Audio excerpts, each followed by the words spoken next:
Rain hammered against the black umbrellas as Clara Warren stood beside her husband's coffin, numb from 3 sleepless nights and too much sympathy from people who barely knew him. Gavin Warren had been the golden man of Manhattan finance, charming, polished, untouchable. Even dead, he looked expensive. Then Clara heard it, a woman sobbing so violently it cut through the church like broken glass. Not polite tears, not performative grief, devastation. Clara turned slowly and locked eyes with a stunning brunette in a black coat clutching her chest like her heart was collapsing inside it. The woman stared at the coffin, then at Clara, and in a trembling voice she whispered, "He promised me forever too." At that moment, Clara realized she had not been the only widow at Gavin Warren's funeral. If you've ever discovered the truth about someone after it was already too late, this story will stay with you. The Warren estate looked like something out of an architectural magazine, white stone walls, towering glass windows, perfectly trimmed, hedges still dripping from the rain. But that night it felt less like a home and more like a museum dedicated to a dead man. Clara Warren stood alone in the enormous kitchen staring at the untouched tray of catered food someone had delivered after the funeral. Lobster rolls, truffle sliders, mini chocolate soufflés, food for grieving rich people. Not one person had asked if she was actually hungry. The silence inside the house pressed against her chest so heavily she could barely breathe. For 16 years, Gavin had filled every room with noise, phone calls, expensive cologne, loud laughter, the constant vibration of ambition. Even when he wasn't physically home, his presence dominated everything. Now the house sounded hollow, like it had exhaled him. Clara slowly removed her earrings and placed them on the marble counter. Her fingers trembled from exhaustion. Every muscle in her body hurt, not from grief alone, from confusion. That woman at the funeral, the way she cried, the way she looked at Gavin's coffin like part of her had died with him, and worst of all, the certainty in her voice. He promised me forever too. Clara closed her eyes. No, Gavin wouldn't. But the thought wouldn't finish itself anymore. It simply lingered there like poison, slowly entering her bloodstream. A soft click echoed behind her. Still awake, Clara turned and saw Evelyn Warren standing near the doorway in an ivory silk robe somehow elegant even at midnight. Gavin's mother looked untouched by grief. Her makeup was flawless, her posture rigid, cold. Clara forced a small nod. "I couldn't sleep." Evelyn walked farther into the kitchen, eyeing the mess of flowers and sympathy baskets cluttering the counters. "You need to start preparing yourself," Evelyn said calmly. "For what? The press, the shareholders, the memorial statements next week." Clara blinked slowly. Gavin died 3 days ago, and the world keeps moving. Of course it does, Clara thought bitterly. For people like Evelyn Warren, appearances mattered more than emotions. Evelyn poured herself sparkling water before speaking again. "You looked unstable today." The words landed like a slap. Clara stared at her. "Excuse me." "At the funeral," Evelyn sipped her drink. "You let people see too much. Too much pain, too much shock, too much humanity." Clara's throat tightened. "My husband is dead, and you are still carrying the Warren name," Evelyn replied sharply. "There's a difference." There it was. Not comfort, not compassion, image management. Clara suddenly remembered all the years Gavin used that same tone whenever she cried. "You're too emotional. You make everything dramatic. You embarrass yourself when you lose control." At some point, she had stopped expressing feelings altogether. The realization made her skin crawl. Before Clara could answer, another voice interrupted. "Well, technically, she's carrying a lot more than the name." Daniel Warren walked into the kitchen wearing an expensive navy sweater and a smug expression Clara had always hated. Gavin's younger brother looked disturbingly comfortable in a house still filled with funeral flowers. He grabbed a soufflé from the tray and leaned casually against the island. "Have the attorneys contacted you yet?" he asked. Clara frowned. "About what? The estate?" Evelyn shot him a warning glance. "Daniel."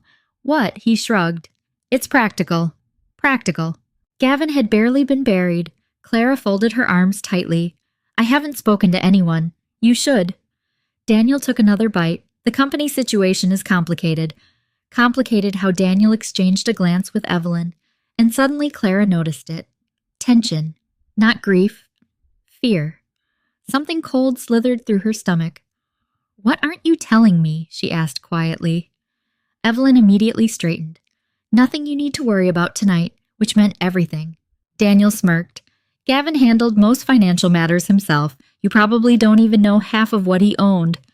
The humiliation in that sentence burned, because it was true. Over the years, Gavin had slowly removed Clara from every important decision. At first it seemed loving. "Don't stress yourself, sweetheart. I'll handle it. You focus on the house." Then later you wouldn't understand the contracts anyway. Eventually, Clara stopped asking questions. Not because she was incapable, because Gavin made her feel small every time she did. Daniel studied her expression and smiled, slightly like he enjoyed watching her realize how powerless she was. Clara suddenly felt sick. "I'm tired," she said flatly. Evelyn nodded once. "Get some rest. We'll discuss things tomorrow." As they walked away, Clara overheard Daniel mutter under his breath, "She has no idea." The words echoed long after they disappeared upstairs, no idea about what. Clara remained frozen in the kitchen for several minutes before finally forcing herself to move. She wandered through the dark house like a ghost, past the formal dining room Gavin barely used, past the office he never allowed her to redecorate, past the family portraits where he always looked perfect. Every photograph suddenly felt fake. By the time she entered their bedroom, her chest felt unbearably tight. The room smelled faintly of Gavin's cologne. For a terrifying second, Claire almost broke down and crawled into his side of the bed. Then she remembered the woman at the funeral, and something inside her hardened. Claire opened Gavin's closet slowly. Rows of perfectly tailored suits, luxury watches, Italian leather shoes. The uniform of a man obsessed with appearances. She wasn't searching for anything specific at first. Maybe she simply needed proof that the last 16 years had been real, that her husband had truly existed, that she hadn't imagined their life together. She reached into the pocket of one of Gavin's black cashmere coats and froze. A hotel keycard. Clara stared at it. The card was from the Beaumont Hotel in Manhattan, one of the most expensive boutique hotels in the city. Her pulse quickened. Why would Gavin have this? Slowly, she searched the other pockets. Then she found more. A folded receipt, 2 champagne orders, room service for 2, a jewelry store invoice, and finally, another receipt dated less than 2 weeks before Gavin died. Suite 714. Clara's breathing became shallow. No, no, no, no. Her hands shook violently as she unfolded the paper completely. Long-term suite reservation, paid monthly, under the name G. Blackwell, not Gavin Warren, an alias. The room suddenly tilted around her. Clara sat down hard on the edge of the bed, staring at the receipts in disbelief. Months, maybe years. Her husband had another life hidden inside the same city, and she knew exactly where she needed to go. For the first time since Gavin's death, Clara wasn't thinking about grief anymore. She was thinking about the truth, and deep down, she already knew it was going to destroy her. Manhattan looked cruel in the early morning rain. Gray skies pressed down against the city as Clara Warren sat in the back of a black town car, clutching the hotel keycard so tightly the edges dug into her palm. Traffic crawled through the financial district, while her thoughts spiraled harder with every passing block. Maybe there was an explanation. Maybe Gavin used the suite for business meetings. Maybe the woman at the funeral was confused. Maybe Clara was about to destroy the memory of a dead man because grief had made her paranoid. But deep inside, another voice whispered the truth. You already know. The Beaumont Hotel rose above the street like a monument to wealth and secrecy. Gold-trimmed windows, marble entrance, valets moving with robotic efficiency. The kind of place where powerful men disappeared for weekends no one asked questions about. Clara stepped out of the car, slowly adjusting her dark wool coat as cold wind cut across the sidewalk. For a moment, she almost turned around. Then she remembered Sophie's face at the funeral. That kind of heartbreak could not be faked. Inside the lobby glowed with warm amber lighting and expensive silence. Everything smelled like fresh orchids and polished wood. Clara walked toward the front desk, trying to steady her breathing. The young concierge offered a professional smile. Good morning, ma'am. How can I help you? Clara slid the keycard across the marble counter. The concierge glanced at it, then immediately smiled with recognition. Of course, Mr. Blackwell's suite. Clara's stomach tightened. Mr. Blackwell. The fake name felt horrifyingly real now. Need access to the room, she managed quietly. The concierge typed something into the computer before looking back at her. I'm sorry, are you with Mr. Warren's office? Clara blinked. What? You're his assistant, correct? The humiliation hit instantly. Not his wife, his assistant. Because apparently Gavin had brought another woman here often enough that hotel staff no longer associated him with Clara at all. Something cracked quietly inside her chest. No, Clara said carefully, I'm his widow. The concierge's face immediately drained of color. Oh my God, I'm so sorry, Mrs. Warren. I didn't realize. It's fine. But it wasn't fine. Nothing about this was fine. The concierge quickly straightened himself. The suite hasn't been accessed since the incident. The incident? Not Gavin's death. Not the heart attack. Not the funeral. Just another discreet tragedy wealthy people sanitized with polite language. Clara swallowed hard. Can I go up? A brief hesitation, then a nod. Of course. The elevator ride to the 7th floor felt endless. Her reflection stared back at her in the mirrored walls, pale skin, sleepless eyes, expensive black coat. She barely recognized herself anymore. At 38, Clara Warren had become the kind of woman who spent years shrinking quietly beside a powerful man until even strangers forgot she existed. The elevator doors opened with a soft chime. Room 714 waited at the end of the hallway. Clara walked toward it slowly, every step heavier than the last. When she slid the keycard into the lock, her hands trembled so badly she had to try twice. Then the door clicked open, and the truth swallowed her whole. The suite looked lived in. Not occasionally visited, lived in. The air carried traces of expensive perfume mixed with Gavin's cologne. A silk robe hung casually over the couch arm. 2 wine glasses still sat beside the fireplace. Clara stepped farther inside, numb. The room was beautiful. Modern cream furniture, floor-to-ceiling windows overlooking Central Park, fresh white roses near the bedroom, romantic, intimate, personal. This wasn't a hotel room. It was a hidden relationship, a second life. Clara's knees nearly buckled. She moved toward the kitchen counter where a framed photograph had clearly been removed recently. Only the outline remained in the dustless surface. Someone had cleaned quickly after Gavin died, but not carefully enough. A long blonde hair remained tangled around one of the champagne glasses. Clara stared at it, then suddenly laughed once, a broken, painful sound, because she remembered begging Gavin 2 years earlier to take a vacation with her to Napa Valley. He said he was too busy, too stressed, too exhausted from work. Meanwhile, he had apparently been playing house in Manhattan with another woman. Her chest burned with humiliation. Clara walked toward the bedroom like someone entering a crime scene. The closet door stood slightly open. Inside hung women's clothing, designer dresses, high heels, winter coats. Skincare products lined the vanity beside luxury makeup brands Clara herself never bought because Gavin once mocked her for wasting money. Oh my God, she whispered. Her husband had furnished another woman's life while emotionally starving his wife. Clara sat heavily on the edge of the bed. Their bed. No, not theirs. Theirs implied love. This room belonged to Gavin and someone else. A sharp ache spread through her stomach so violently she doubled over. Every ignored anniversary, every canceled dinner, every cold business trip, every night she cried quietly in the bathroom, wondering why her husband no longer touched her. It all made sense now. The problem had never been Clara. Gavin simply stopped seeing her as human. Tears blurred her vision as she stood and walked into the bathroom. A pink toothbrush rested beside Gavin's electric razor.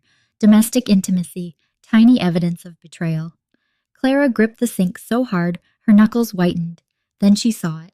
A framed ultrasound photo near the corner shelf. Her breath stopped completely. Slowly, Clara picked it up. The handwritten note at the bottom read 12 weeks. And beneath it, Sophie Bennett, the woman from the funeral. The room tilted violently around her. Clara stared at the ultrasound through trembling hands. Pregnant. Gavin had gotten another woman pregnant. After years of blaming Clara for their infertility, a memory slammed into her without warning. 3 years earlier. A fertility clinic. Cold white walls. Gavin squeezing her hand while the doctor explained they needed additional testing. Later that night, Gavin barely spoke to her. Then eventually, maybe we're forcing something that isn't meant to happen. And after that, distance. Coldness. Withdrawal. Clara spent years believing her body had failed her marriage. Now rage began rising beneath the grief. because Gavin had let her carry that shame alone while building another family in secret. A sound suddenly echoed behind her. The suite door opening. Clara froze instantly. Footsteps. A woman's voice speaking softly to someone in the hallway. Then silence. Clara slowly stepped out of the bathroom, clutching the ultrasound photo. And there she was, the brunette from the funeral, Sophie Bennett, more beautiful up close than Clara remembered. Late 20s, sharp cheekbones, expensive black coat soaked from rain, but her eyes looked destroyed. Sophie stopped cold the second she saw Clara standing inside the suite. For several endless seconds, neither woman moved. The atmosphere between them became unbearable, not just because of betrayal, but because both women suddenly realized the same horrifying truth. They had both loved the same man, and neither of them actually knew him. Sophie's eyes dropped toward the ultrasound photo in Clara's hand, then slowly lifted again. Her voice came out barely above a whisper. "He told me you'd never come here." Clara felt ice spread through her veins, because somehow that hurt even more. The silence between them felt alive, heavy, sharp, almost violent. Rain tapped softly against the massive windows, while Clara Warren stood frozen near the bedroom doorway, still clutching the ultrasound photo like evidence from a crime scene. Sophie Bennett slowly closed the suite door behind her. For a second, neither woman spoke. Neither woman breathed normally. Because no matter how different they looked, both of them had walked into this room believing they were loved, and now both of them were staring directly at the ruins Gavin Warren left behind. Sophie's mascara was slightly smudged from crying. Her dark hair fell loosely around her shoulders, and despite the expensive coat and polished appearance, she looked emotionally shattered. Not triumphant, not smug, broken, which somehow made everything worse. Clara had spent the entire drive convincing herself she would hate this woman. Instead, she saw someone grieving, someone deceived, someone humiliated, just like her. "You shouldn't be here," Sophie whispered carefully. Clara let out a hollow laugh. "I think I'm the one person who actually should be here." The words landed harder than Clara intended. Sophie flinched. Guilt flashed across her face instantly. "I didn't know what to believe anymore," Sophie admitted quietly. Clara stared at her. "You knew he was married?" "Yes. Then what exactly is confusing?" Sophie swallowed hard. "He told me your marriage was over years ago." Of course he did. The classic lie. But hearing it aloud still made Clara feel physically ill. "He said you stayed because the divorce would damage your reputation socially." Sophie's voice trembled now. "He said you cared more about money than him." Clara blinked slowly, then laughed again. Not because it was funny, because it was horrifying. "Money," Clara whispered. "I gave up my career for him." Sophie's expression shifted instantly. Real confusion. What Clara suddenly realized something. Sophie truly didn't know. Gavin had created two completely different versions of reality, one for each woman. Clara slowly set the ultrasound photo down on the dresser. "I was an architect before Gavin's company expanded," she said quietly. "I had my own firm in Boston." Sophie stared at her in shock. "He told me you never worked." The humiliation burned like acid. Of course Gavin rewrote her life story. That's what manipulators do. They erase people and replace them with convenient narratives. Clara crossed her arms tightly. "When did you meet him?" Sophie hesitated. 3 years ago. 3 years. 3 entire years. Clara suddenly remembered the exact period Gavin became colder, the canceled vacations, the emotional distance, the sudden obsession with privacy, the way he stopped looking at her during conversations like he was mentally somewhere else, or with someone else. How, Clara asked. "At a charity gala." Sophie lowered her eyes. "I worked in marketing for one of the firms partnering with Warren Capital. Corporate America." Of course, Gavin always loved admiration. Young, ambitious women who looked at him like he was brilliant. Sophie walked farther into the suite, slowly placing her purse on the counter with trembling hands. "He pursued me first," she admitted. Clara said nothing. "He kept showing up at meetings, sending flowers, offering career advice." Sophie laughed bitterly. "I thought he was charming." He was charming.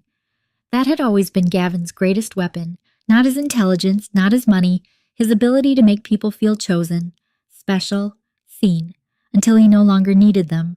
Sophie looked around the suite with glassy eyes. I didn't know this was this serious at first." Clara almost snapped at her. "You don't accidentally end up in a 3-year affair." But then she noticed something. Sophie looked ashamed. Not defensive, not proud, ashamed. And suddenly Clara was too exhausted to hate anyone anymore. "What did he tell you about me?" Clara asked quietly. Sophie hesitated again, then finally answered. "He said you were emotionally unstable." The words hit harder than Clara expected, because Gavin used those exact words on her too. Every time she questioned him, every time she cried, every time she reacted to his neglect. "You're overreacting. You're too sensitive. You imagine problems that don't exist." Clara slowly sat down in the armchair near the window because her legs suddenly felt weak. Sophie watched her carefully. "He said you threatened to ruin him financially if he left." Clara looked up sharply. "What?" Sophie nodded miserably. "He told me he stayed out of guilt." The sheer cruelty of it stole Clara's breath. Gavin hadn't just cheated, he had villainized her to protect himself, and somehow he probably villainized Sophie to Clara too, if circumstances had ever required it. That realization made Clara sick. "He wanted me to pity him," Sophie whispered. "And I did." The room fell quiet again. Clara noticed photographs on the bookshelf now. Not framed professionally. Casual, intimate. Gavin cooking shirtless in the kitchen. Gavin kissing Sophie's forehead. Gavin smiling in ways Clara hadn't seen in years. Every image felt like another knife twisting slowly deeper. "You loved him," Clara said finally. Sophie's eyes instantly filled with tears. Yes, the honesty in her voice was devastating, because Clara understood it completely. That was the tragedy. Not two women fighting over a man, two women grieving the same illusion. Sophie sat carefully on the opposite couch. He talked about having children constantly. Clara felt her stomach tighten immediately. The ultrasound photo, the fertility treatments, the years of shame. "He told me you never wanted kids," Sophie continued softly. Clara stared at her in disbelief. "I spent 4 years going through fertility treatments." Sophie's entire face crumpled. "Oh my God!" Clara looked away before tears could fall. The memories came flooding back too fast. Hormone injections, doctor appointments. Crying silently in bathrooms after failed implantation cycles. Meanwhile, Gavin slowly becoming emotionally unavailable while pretending to support her. No, not pretending. Performing. Everything with Gavin had been performance. Sophie covered her mouth with trembling fingers. "He used to hold me at night and talk about finally having the family he deserved." The sentence nearly destroyed Clara. Not because of jealousy, because Gavin weaponized motherhood against both of them. He made Clara feel defective, then sold Sophie a fantasy built from Clara's pain. Monster. The thought came suddenly and coldly. Not husband, not liar. Monster. Sophie stood abruptly and walked toward a drawer near the entertainment center. "There's something else." Clara watched carefully as Sophie pulled out a small black box. Inside were hard drives, USB sticks, documents. Sophie looked terrified suddenly. He kept backups of everything. Everything. Financial records, voice memos, emails. Sophie swallowed hard. He said powerful men survive because they always keep leverage. Clara's pulse quickened. What kind of leverage? Sophie looked directly at her. The kind people kill over. The room went still. For the first time since entering the suite, Clara felt something shift beneath the grief. Fear, real fear. Sophie handed her one encrypted hard drive carefully. "There's a file on here Gavin told me never to open." Clara stared at it. "What file?" Sophie's voice dropped almost to a whisper. "It's labeled..." She hesitated, then finally said, "If Clara finds this." A chill ran violently down Clara's spine, because suddenly this wasn't just about infidelity anymore. Whatever Gavin hid inside these files, he expected Clara to eventually discover it, and somehow, even dead, he was still controlling the game.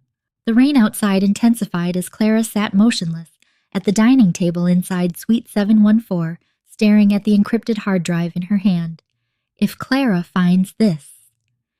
Even dead Gavin sounded arrogant, calculated, like he had anticipated every possible outcome and positioned himself 5 steps ahead of everyone else. Sophie plugged a silver laptop into the charger near the kitchen counter. Her movements were nervous now, less graceful than before. The polished confidence Clara first noticed at the funeral had started to crack. Good, Clara thought bitterly. Not because she wanted Sophie to suffer, because suffering meant Sophie was finally seeing the truth too. This was his backup computer, Sophie explained quietly. He never let me touch it. Clara looked up sharply. Then how do you know the password? Sophie hesitated, then looked embarrassed. He used my birthday. Of course he did. Gavin loved making women feel chosen while simultaneously reducing them into predictable patterns he could control. The laptop screen flickered to life. For a few seconds, neither woman spoke. The atmosphere in the suite had changed completely. Earlier, it felt like discovering an affair. Now it felt like uncovering evidence. Sophie inserted the drive carefully. Folders appeared instantly. Banking, legal, private, voice recordings, and finally Clara. Seeing her own name on Gavin's hidden files made Clara's stomach turn violently. Open it, she whispered. Sophie clicked the folder. Dozens of files appeared across the screen. Financial statements, scanned documents, private recordings, photos, spreadsheets. Clara leaned closer slowly, her pulse growing louder in her ears. What the hell is all this? Sophie opened one document at random. A list of offshore accounts filled the screen, amounts so large Clara struggled to process them. 3 million, 7 million, 12 million, hidden under shell corporations she'd never heard of. Clara frowned. Gavin told me the company had liquidity problems last year. Sophie gave a hollow laugh. He told me that too. Another lie, another manipulation. Clara suddenly remembered the night Gavin convinced her to sell a vacation property she inherited from her father. We need flexibility right now. It's temporary. I'm protecting our future. Their future. The phrase made her nauseous now. Sophie continued opening files, expense reports, fake consulting invoices, private transfers. Then one spreadsheet stopped Clara cold. Monthly allocations. Underneath were categorized payments, property expenses, travel, investments. And then CW monthly transfer $15,000. SB monthly transfer $22,000. Clara stared at the initials. He gave you more money than me, she said flatly. The sentence came out before she could stop it. Sophie immediately looked ashamed. Clara. But Clara barely heard her. It wasn't about the money itself, it was the realization.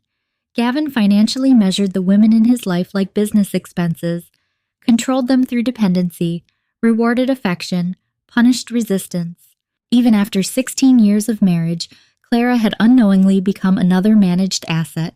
A memory surfaced painfully 2 years earlier, Clara standing in their kitchen asking Gavin if she could reopen her architecture practice part-time. He didn't even look up from his phone. You don't need to work? I miss it. You miss stress. I miss feeling like myself. That finally made him look at her and smile, coldly. You're too emotional to survive corporate clients anymore, Clara. At the time, she believed him. Now she understood. Gavin never wanted her independent. He wanted her dependent, easier to control that way. Oh my God, Clara whispered. Sophie glanced at her carefully. What? He destroyed my confidence on purpose. The truth landed slowly but brutally. Every subtle insult, every dismissal, every moment Gavin made her feel weak or incapable. It wasn't accidental. It was strategy. Sophie lowered her eyes. He did that to me too. Clara looked at her. Sophie wrapped her arms around herself tightly before continuing. He used to disappear emotionally whenever I questioned him. Her voice shook slightly. Then he'd come back with gifts or apologies and make me feel guilty for doubting him. Exactly the same. Different woman, same manipulation. Clara suddenly felt exhausted in a way grief alone could never explain. How many versions of Gavin existed? How many masks Sophie opened? Another folder. Voice recordings. There are hundreds, she murmured. Play one. Sophie hesitated, then clicked the file nearest the top. Static filled the room briefly, then Gavin's voice emerged. Smooth, confident, familiar enough to make Clara's chest ache instantly. She still thinks I'm restructuring the company accounts. Gavin laughed softly. Another man laughed with him. Marcus Reed, the CFO. Clara recognized his voice immediately. You're playing a dangerous game, Marcus said. Gavin chuckled. Please, Clara believes anything if you sound concerned enough. The words sliced straight through her. Sophie paused the recording immediately, but the damage was done. Clara stared at the laptop screen in silence. She believes anything. 16 years together. And that was how Gavin spoke about her behind closed doors. Not with love, not respect, contempt. Clara stood abruptly and walked toward the window before she completely shattered in front of Sophie. Below them, Manhattan blurred beneath rain and headlights. The city kept moving. Meanwhile, her entire marriage was collapsing retroactively around her. She remembered every moment she defended Gavin to friends, every excuse she made, every lonely anniversary dinner, every time Olivia Carter warned her, "You disappear around him, Clara." Back then, Clara thought loyalty meant enduring difficult seasons in marriage. Now she realized she had spent years emotionally starving beside a man who enjoyed watching her shrink. Behind her, Sophie quietly opened another recording. This one started immediately. Gavin's voice again. Lower this time, more intimate. "I can't divorce her yet." Sophie froze. Clara slowly turned. The recording continued. "She's useful where she is. Useful. Not loved. Useful." Sophie's face drained of color. "She stabilizes the image investors expect," Gavin continued casually. "Besides, once the transfer happens, she won't matter anymore." "What transfer?" Marcus asked. A pause. Then Gavin laughed softly. "All assets move before Q4. After that, Clara gets whatever scraps lawyers tell her she deserves." Clara stopped breathing. The room suddenly felt freezing cold. Gavin had planned this. Not just cheating. Not just lying. Financial destruction. Calculated betrayal. Sophie looked horrified now, too. "He told me he was protecting you financially." Clara laughed bitterly through tears. "Apparently, he was protecting himself from me." Sophie opened another folder shakily. Inside were photos, dozens of them. Clara at charity events, Clara gardening, Clara sleeping on the couch, private moments, secretly taken. Her stomach twisted. What the hell? Then Sophie noticed another file. Video_final_contingency.any MP4. Below it, if Clara finds this. The room went completely silent again. Clara slowly approached the laptop. Her reflection stared back from the dark screen before Sophie clicked play. For a moment, nothing happened. Then Gavin appeared on screen, alive, relaxed, sitting exactly where Clara was standing now, wearing the same watch she buried him in 3 days ago. He smiled directly into the camera, and somehow that smile terrified her more than his death ever had. Gavin's face filled the laptop screen with terrifying calm. "Hello, Clara?" Her blood ran cold instantly. Sophie slowly stepped backward as if even standing near the video felt dangerous. Gavin leaned casually against the kitchen counter in Suite 714, holding a whiskey glass in one hand. He looked relaxed, amused, alive. "You're watching this because something went wrong," he said smoothly, "which means either Marcus screwed up or you finally stopped being naive." Clara's breathing became shallow. Even from a pre-recorded video, Gavin sounded controlling. Superior, like he still owned the room. "If you found these files," he continued, "don't panic. Everything I did was necessary." Necessary. The word made Clara physically ill. Necessary to cheat. Necessary to destroy her. Necessary to build an entire second life. Gavin smiled slightly into the camera. "You always confuse comfort with love, Clara. That was your problem." Sophie immediately paused the video. "No," she whispered. "I can't listen to this." But Clara couldn't look away, because for the first time in years, Gavin was accidentally telling the truth. Not the polished husband version, not the charming executive. The real Gavin, cold, cruel, empty. "Play it," Clara said quietly. Sophie stared at her. "Are you sure?" No, Clara answered honestly. "But play it anyway." The video resumed. "You needed someone to guide you," Gavin continued casually. "I gave you stability, a beautiful home, a respected name. Honestly, most women would have been grateful." Clara felt something inside her snap. Not heartbreak, not grief, humiliation, because he genuinely believed that. He believed Clara owed him loyalty simply because he provided luxury. Never mind the emotional starvation, never mind the manipulation, never mind the years he slowly erased her identity. The video suddenly cut to black, then another file automatically opened, a spreadsheet, property transfers, account movements, asset reallocations. Sophie frowned. "What is this?" Clara leaned closer, then her stomach dropped. "These dates," she whispered. Every transfer had been scheduled shortly before Gavin's death, millions disappearing into offshore accounts, properties reassigned, corporate holdings hidden, and at the center of everything Daniel Warren. Clara immediately looked at Sophie. They knew. Sophie's expression darkened. His family. Yes. Suddenly everything made sense. The coldness after the funeral, Daniel's obsession with estate paperwork, Evelyn's concern about appearances instead of grief. They weren't mourning Gavin. They were protecting something. Clara grabbed her coat immediately. Sophie blinked in confusion. What are you doing? I'm going home. At 3 a.m, Clara's eyes hardened for the first time since Gavin died. They think I'm weak right now. She grabbed the hard drive from the table. I want to see what they do when they think I know nothing. Sophie stood slowly. Clara, what? You shouldn't trust them. Clara gave a bitter laugh. I trusted Gavin for 16 years. I think my judgment already ruined my life. The words hung painfully between them. Sophie looked down immediately. Guilt again. But Clara no longer had energy for jealousy, because Sophie wasn't the real enemy. Gavin was. And somehow, even dead, he was still orchestrating chaos between the women he manipulated. Before leaving, Clara paused near the door. When did he last come here? Sophie hesitated. The night before he died. Clara turned slowly. What? He left angry. Sophie swallowed hard. He got a phone call during dinner, something about accounts being frozen. Clara's pulse quickened. What else? He kept saying Daniel mishandled something. For the first time, a new thought entered Clara's mind. What if Gavin's death wasn't just tragic timing? No, stop! But the idea stayed there anyway. By the time Clara returned to the Warren estate, dawn had begun bleeding pale gray across the sky. The mansion looked beautiful from the outside. Perfect. Controlled. Just like Gavin always wanted. Inside, however, tension already waited for her. Voices echoed from the dining room. Clara quietly removed her coat before stepping inside. Daniel sat at the massive table surrounded by folders and legal documents. Evelyn stood beside the fireplace speaking to a man in an expensive charcoal suit. Attorney. The second Daniel noticed Clara, his expression tightened. There she is. No concern, no warmth, just irritation. Evelyn immediately composed herself. Clara, sweetheart, you should be resting.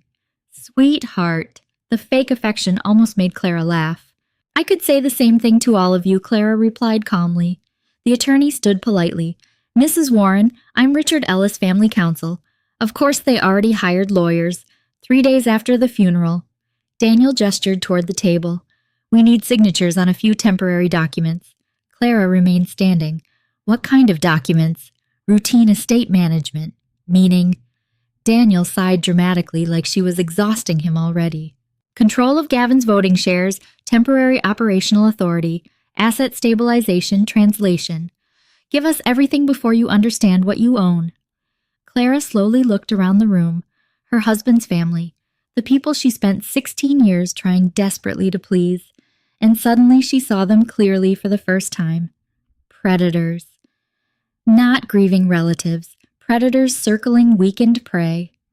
Richard slid papers toward her carefully. If you sign now, it'll prevent unnecessary complications. Clara didn't touch the documents. What complications? Daniel leaned back in his chair. The company's vulnerable right now. So vulnerable you need my signature immediately. His jaw tightened slightly. Interesting. Clara felt a strange calm spreading through her now, because after discovering Gavin's betrayal, this suddenly felt simpler. Cruel people always reveal themselves eventually. You should trust family, Evelyn said quietly. The irony nearly choked Clara. Trust family. Like she trusted Gavin, like she trusted the marriage that apparently existed only in her imagination. Clara looked directly at Daniel. How much money did Gavin move before he died? Silence. Immediate silence. Richard looked confused. Daniel's face changed instantly. And there it was. Fear. Small but unmistakable. I don't know what you're talking about, Daniel said carefully. Clara walked slowly toward the table. Really, she asked softly. Because I found some interesting files tonight. Evelyn went completely still near the fireplace. Daniel's eyes narrowed dangerously. What files? Clara smiled for the first time in days. Not warmly. sharply. The kind of smile people wear right before war begins. Maybe the same files explaining why my dead husband had a secret penthouse offshore accounts and another woman. The room exploded into silence. Richard looked horrified. Daniel stood up immediately. You went through Gavin's private property. Private property. Not affair. Not betrayal. Property. Evelyn stepped forward quickly. Clara, emotions are high right now.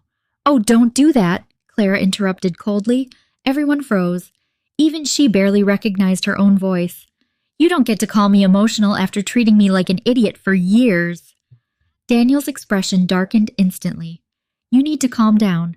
There it is, Clara whispered bitterly. That Warren family specialty. Daniel slammed one hand against the table. Enough. But Clara didn't flinch. Not this time. Because something fundamental had changed inside her during the last 12 hours. The obedient version of Clara Warren, the quiet wife, who apologized for existing, was beginning to die, and in her place something far more dangerous was waking up. Then suddenly the doorbell rang. Everyone turned. A housekeeper hurried toward the foyer. Moments later, another woman entered the dining room. Tall, elegant, dark navy suit, sharp, intelligent eyes. She carried a leather briefcase and looked completely unimpressed by the tension in the room. Sorry to interrupt, she said smoothly. Then her gaze landed directly on Clara. Mrs. Warren. Clara nodded slowly. The woman extended her hand. My name is Monica Hale. A pause. I think your husband's death may be the smallest problem in this house. The dining room fell completely silent after Monica Hale's words. Even Daniel looked unsettled. Clara stood motionless near the table, exhaustion and adrenaline colliding violently inside her chest.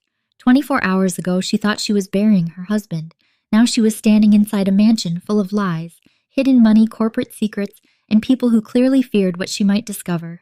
Monica calmly removed her gloves. I apologize for arriving unannounced, she said smoothly, but considering the circumstances, discretion felt appropriate. Daniel folded his arms immediately. And who exactly are you? Monica barely looked at him.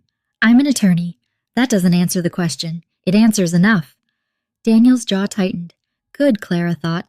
For the first time in years, someone wasn't intimidated by the Warren family. Monica turned toward Clara again. Mrs. Warren, may we speak privately? Before Clara could answer, Evelyn stepped forward sharply. Anything involving this family can be discussed openly. Monica finally looked directly at her. No, she said calmly. It cannot. The room went cold. Clara noticed something instantly. Monica Hale was dangerous. Not loud, not emotional, the kind of woman who walked into powerful rooms and quietly dismantled people with facts. And somehow Clara trusted her immediately. I'll speak with her, Clara said. Daniel scoffed. That's a mistake. Clara slowly turned toward him. You don't get to decide that anymore. The words surprised even her, but the effect was immediate. Daniel's expression darkened. Evelyn looked almost offended by Clara's tone. For years, Clara would have apologized instantly after speaking like that. Now she felt relief. Monica followed Clara into the sunroom overlooking the estate gardens. Morning light filtered softly through the massive windows, but Clara suddenly realized she hadn't slept at all. Her entire body felt fragile. Monica closed the door behind them carefully. Then she studied Clara for a long moment. You look exactly how women look right before they finally stop lying to themselves. The sentence hit harder than expected. Clara looked away. I don't even know what's real anymore. Monica nodded once. That usually means you're getting closer to the truth. Clara let out a shaky breath. Who hired you? No one. That startled her. Monica opened her briefcase and pulled out several folders. I've been investigating irregularities connected to Warren Capital for 8 months. Clara's pulse quickened instantly. What kind of irregularities, fraud? Offshore laundering, charity diversions, potential tax crimes. Clara sat down slowly. The words barely sounded real. No, she whispered automatically. Gavin wouldn't. Then she stopped herself because yes, maybe he would. Maybe she simply never knew him at all. Monica noticed the shift immediately. You've already found something, haven't you? Clara hesitated, then nodded slowly. A hidden suite in Manhattan. Monica didn't react. Another woman. Still no surprise. Secret accounts. Finally, Monica sighed softly. I was afraid of that. Clara stared at her. You knew I suspected Gavin Warren compartmentalized his life. Monica crossed her legs neatly. Men like your husband rarely limit their dishonesty to one area. Your husband, not your late husband, not poor Gavin, just a man, a flawed one. For the first time since the funeral, Clara felt someone treating her reality seriously instead of trying to control it. Monica slid one document across the table. Clara looked down. Her own name stared back at her. Clara Warren Foundation. She frowned. What is this tax filings connected to a charity account? Clara blinked in confusion. I don't run a charity. Exactly. Cold fear spread through her chest. Monica tapped the paper lightly. Your name has been attached to multiple financial transfers over the last 3 years. Clara's mouth went dry. How much? Monica's expression remained calm. Roughly $11 million. The room tilted slightly. That's impossible. I know. Clara grabbed the papers with trembling fingers. Forged signatures, corporate transfers, donations routed through shell organizations. Her identity was used as camouflage. Suddenly, Clara understood something horrifying. If everything collapsed publicly, her name would collapse with it. They used me, she whispered. Monica's eyes softened slightly for the first time. Yes. The simple honesty almost broke Clara emotionally, because nobody in her life had ever said it that clearly before. Not Olivia, not Gavin, not even herself. Used, manipulated, conditioned. The realization hurt more than the affair somehow, because infidelity destroys trust, but emotional manipulation destroys identity. Monica studied her carefully. Did Gavin isolate you over the years? Clara looked up slowly. What? From work, friends, financial decisions. Clara swallowed hard. Yes. Monica nodded like she expected that answer. That's not accidental. The words landed heavily. He controlled the narrative around you, Monica continued calmly. That's what men like him do. They slowly reduce your confidence until dependence feels natural. Clara suddenly remembered dozens of moments all at once. Gavin discouraging her architecture projects, Gavin mocking therapy, Gavin criticizing Olivia for being negative, Gavin managing all finances, Gavin deciding which events she attended, which clothes looked appropriate, which emotions were acceptable. Her chest tightened painfully. I thought marriage required sacrifice. Monica's voice became quieter now. Sacrifice should never erase you. The sentence nearly shattered Clara, because somewhere deep inside she realized she had disappeared years ago. Not suddenly, gradually, quietly, like water wearing down stone. A soft vibration interrupted the silence. Clara looked down at her phone. Evelyn, incoming call. She declined it immediately. Monica noticed. They're nervous. They should be. The words slipped out before Clara could soften them, but Monica smiled faintly. There you are. Clara frowned slightly. What? The woman underneath all this grief. Something strange happened in that moment. Not confidence, not strength, but awareness. For years, Clara had been surviving emotionally instead of living, always accommodating, always adjusting, always making herself smaller to preserve peace. And where did it get her? A dead marriage, a dead husband, and a mansion full of predators waiting to consume whatever remained. No more. Monica stood and walked toward the windows overlooking the estate. Do you know why powerful men fear divorce more than affairs? Clara shook her head slowly. Because wives know where the bodies are buried. Clara almost laughed. Not because it was funny, because suddenly she understood the game, and for the first time, she wanted to play back. Hours later, after Monica left, Clara stood alone in her bedroom, staring at herself in the mirror. She looked exhausted, but different, less fragile somehow. She slowly opened her closet. For years, Gavin bought most of her clothes. Neutral colors, elegant but restrained. Safe, controlled. The kind of wardrobe wealthy wives wear when they're expected to decorate a room instead of command it. Clara reached past the designer dresses and pulled out an old sketchbook hidden on the top shelf. Dust covered the edges, her architectural sketches, the life she abandoned. Slowly, she sat near the window and opened it. Page after page of designs, bold lines, creative vision, ambition. She barely recognized that woman anymore, but she wanted to. Tears filled Clara's eyes quietly as she traced one sketch with her fingertips. Not grief tears, mourning tears, for herself, for the woman Gavin slowly convinced her to bury alive. Then her phone rang again. Unknown number. Clara almost ignored it, but something told her not to. Hello, a female voice answered immediately. Mrs. Warren, yes. This is Agent Rebecca Hayes with the Federal Financial Crimes Division. Clara's heartbeat slowed. We need to discuss your husband. A pause. Then the agent added carefully, and we strongly recommend you do not trust anyone inside the Warren family. The coffee shop overlooked the Hudson River, quiet and expensive, filled with people pretending not to stare at one another. Clara Warren sat near the window in a cream wool coat, stirring untouched coffee, while anxiety twisted tightly inside her stomach. She checked the time again, 10 minutes late. Part of her hoped Sophie Bennett wouldn't come, because sitting across from her husband's mistress still felt surreal, humiliating. But another part of Clara needed answers, more than pride. Finally, the cafe door opened. Sophie stepped inside, wearing oversized sunglasses and a long black coat, her posture tense like she expected someone to attack her. When she noticed Clara, she hesitated briefly before approaching. You picked a public place, Sophie said quietly as she sat down. Clara met her eyes calmly. I don't trust private conversations anymore. The honesty stung both of them. A waitress approached immediately. Sophie ordered tea with trembling hands.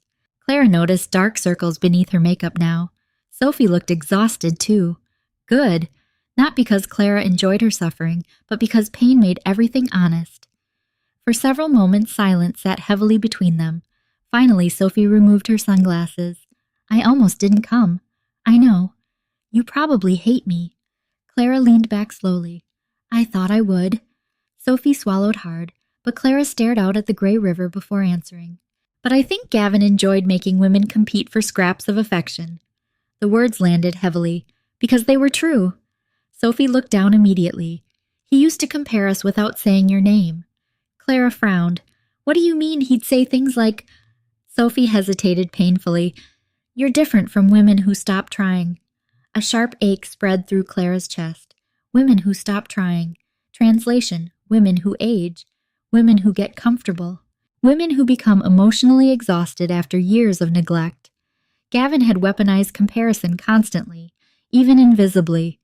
Clara suddenly remembered all the subtle criticisms over the years. You used to dress up more. You were more fun before. You care too much about small things now. At the time, they sounded like ordinary marital complaints. Now she understood. He was training her to feel inadequate. Sophie stared into her tea quietly. I thought if I loved him enough, he'd finally choose me. Clara laughed softly, not mockingly. Sadly, I spent 16 years trying to make him love me correctly. Their eyes met across the table, and suddenly the tension shifted. Not friendship, not forgiveness. Recognition. Two women sitting inside the same emotional wreckage. Sophie looked away first. He talked about you constantly. That surprised Clara. What did he say? At first, Sophie gave a bitter smile. That you were cold, detached, more interested in status than intimacy. Clara almost laughed again. Cold. She remembered begging Gavin for affection during the last years of their marriage. Begging. One memory surfaced painfully. 3 winters earlier, Clara standing beside their bed in tears. You haven't touched me in months. Gavin barely looked up from his phone. You're making this dramatic. I'm your wife, and I'm exhausted. Back then, Clara blamed herself. Now she saw the truth. He withdrew affection strategically, emotional starvation as punishment. Sophie's voice interrupted her thoughts. Later, he changed the story. Clara looked up slowly. He started saying you were emotionally fragile, that he stayed because he felt responsible for you. Responsible. Like Clara was some burden he nobly carried. Humiliation burned through her veins. He needed both of us to believe we were lucky he stayed, Clara whispered. Sophie stared at her, then slowly nodded. Yes, the simplicity of that agreement hurt, because once spoken aloud, Gavin's manipulation became impossible to ignore. The waitress delivered Sophie's tea. Neither woman touched their drinks. Outside, rain streaked the windows while Manhattan blurred into gray shadows. Clara studied Sophie carefully now, not as the other woman, as another casualty. How old are you? Clara asked quietly. 29, almost 10 years younger. Suddenly, Clara understood why Gavin loved that dynamic. Younger women admired him, older wives knew him, and Gavin clearly preferred admiration over accountability. Sophie twisted the teacup nervously. "I need to tell you something." Clara felt tension immediately. What Sophie inhaled shakily. "I'm not pregnant." The statement stunned Clara. "What?" "The ultrasound."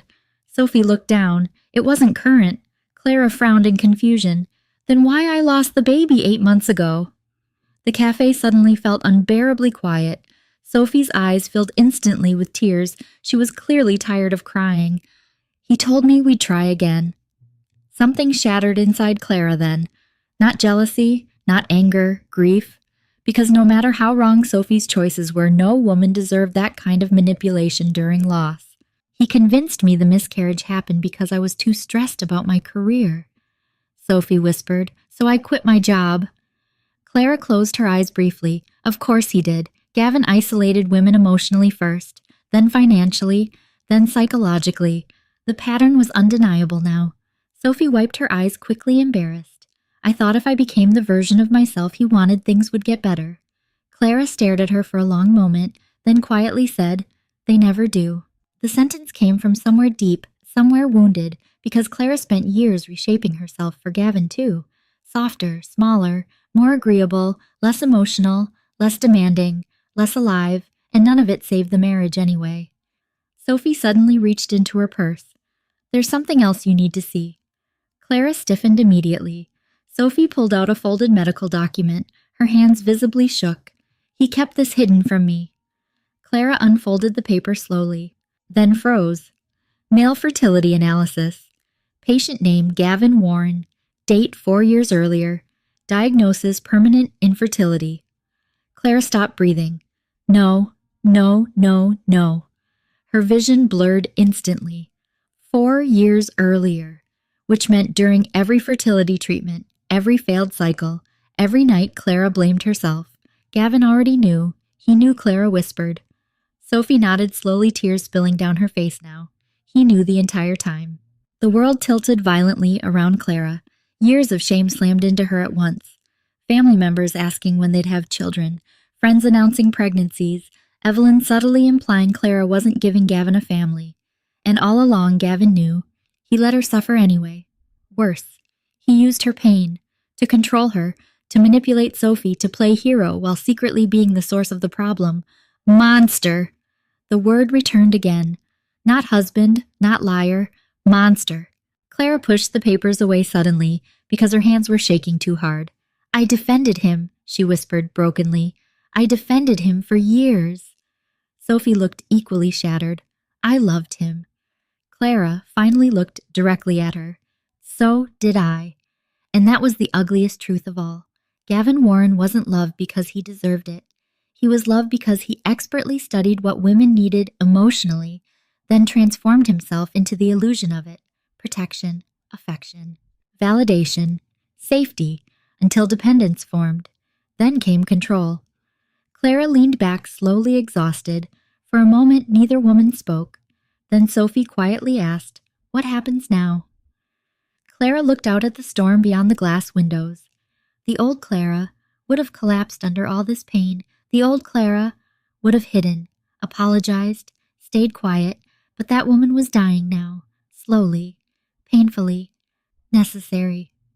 Clara turned back toward Sophie, and for the first time since Gavin died, her voice carried something new. Not grief, resolve. "Now," she said softly, "we stop protecting him." Clara Warren stopped sleeping normally after the fertility report. Every time she closed her eyes, memories returned sharper than before. Gavin sitting beside her at doctor appointments, pretending to be supportive. Gavin holding her hand while she cried after failed procedures. Gavin whispering, "We'll keep trying. All lies. Not hopeful lies. Cruel lies. Calculated lies." 3 nights later, Clara stood barefoot in the dark kitchen of the Warren estate, staring at the city lights beyond the windows while the house remained silent around her. The mansion no longer felt luxurious. It felt haunted, by manipulation, by performance, by years she could never recover. Her phone buzzed softly against the marble counter. "Monica Hale." Claire answered immediately. I couldn't sleep either, Monica said calmly. A tired laugh escaped Clara before she could stop it. Is insomnia part of the awakening process? Usually. Clara leaned against the counter. For the first time in years, someone spoke to her without trying to manage her emotions. It felt strangely unfamiliar. I keep replaying everything Clara admitted quietly. Every conversation, every fight, every moment I blamed myself. Monica's voice softened slightly. That's what emotional conditioning does. Clara closed her eyes. Conditioning. Such a clinical word for something so deeply painful. He knew he was infertile, Clara whispered. For 4 years. Silence lingered briefly on the line. Then Monica asked carefully, how did he react whenever you questioned yourself? Clara frowned slightly. What do you mean, did he comfort you, or redirect the shame back toward you? The answer came instantly. Redirect. Always redirect. Clara suddenly remembered one specific night, a year earlier. She had broken down crying after another failed treatment. I feel broken, she whispered through tears. Gavin hugged her immediately, not lovingly, strategically. You're putting too much pressure on yourself. I just wanted a family. Then he sighed heavily. Sometimes I think you care more about the idea of motherhood than our marriage. At the time, Clara apologized for grieving. Now rage burned through her chest so violently, she almost dropped the phone. He made me feel selfish for being hurt, she whispered. Monica's response came quietly. Because if you stayed ashamed, you stayed controllable. The truth settled brutally into Clara's bones. This wasn't just infidelity. Gavin psychologically engineered every relationship in his life. The realization terrified her, because monsters in movies looked evil immediately. Men like Gavin looked successful, charming, respected, safe. That was what made them dangerous. Monica interrupted her thoughts. Have you spoken to Agent Hayes yet tomorrow morning? Good. A pause. And Clara. Yes, do not underestimate how much your husband's family already knows. The call ended shortly after, but Monica's warning lingered heavily. The next morning, rain covered Manhattan again. Clara arrived at the Federal Building wearing a black coat and dark sunglasses, trying unsuccessfully to ignore the cameras near the entrance. Apparently, being the widow of Gavin Warren now counted as public entertainment. Wonderful. Inside, Agent Rebecca Hayes greeted her with a firm handshake and observant eyes. She was younger than Clara expected, early 40s, sharp posture, no unnecessary warmth. The kind of woman who built survival out of intelligence. Mrs. Warren, Rebecca said, thank you for coming. Clara followed her into a secure conference room. Files already covered the table, thick ones, far too many. Fear curled through Clara's stomach instantly. Rebecca noticed. That reaction tells me you didn't know. Clara sat slowly. Know what? Rebecca opened the first file.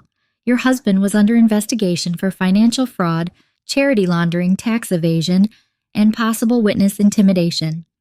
Each accusation felt heavier than the last. Clara stared at her blankly. No, she whispered automatically, then stopped herself again, because she kept saying no to truth already proven. Rebecca slid several photographs across the table. Gavin, Marcus Reed, unknown men entering restaurants, late-night meetings, cash exchanges. Clara's chest tightened painfully. The federal agent studied her carefully. Did Gavin ever discuss the Clara Warren Foundation with you? No. Did you authorize any transfers through charitable accounts? No. Rebecca nodded slowly, unsurprised. That's consistent with what we suspected. Clara rubbed her forehead weakly. My entire life feels fake. Rebecca's expression softened slightly. That's common in coercive marriages. The phrase startled Clara. Coercive marriage. Not unhappy marriage, not difficult marriage, coercive. A system of control. Rebecca leaned back slightly.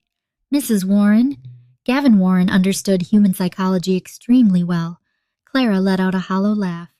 That's one way to describe him. We've interviewed former employees. Rebecca paused carefully.